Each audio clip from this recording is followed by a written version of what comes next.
এই মমতা ব্যানার্জি ক্ষমতায় থাকার জন্যে যে কোনো ধরনের নোংরামি কাজ করতে পারে।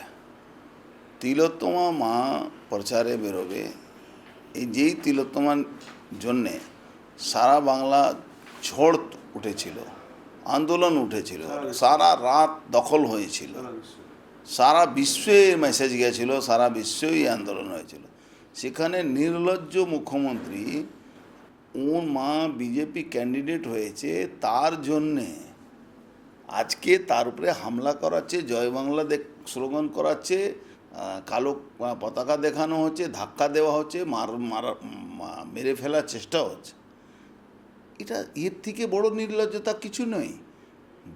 পানিহাটি মানুষকে বুঝতে হবে, পানিহাটি মানুষের দিকে বাংলা তাকিয়ে আছে, ভারতবর্ষ শুধু না, বিশ্বের লোক তাকিয়ে আছে কি যে কথাটা পশ্চিম বাংলাকে যে পরিস্থিতি মমতা ব্যানার্জি তৈরি করে দিয়েছেন, এটা ঠিক না বেঠিক, এটা জাজমেন্ট করবে কি ওখানকার মানুষ কি রায় দিচ্ছে।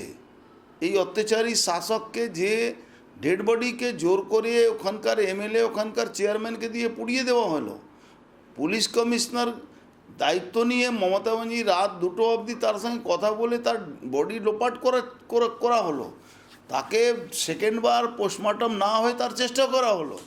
এখন যাতে তথ্য সামনে না আসতে পারে, মাকে যদি ভোটে না জিততে পারে, তাকে জোর করে হারানোর জন্যে সব ব্যবস্থা করা হচ্ছে। কমিশনকে জানিস?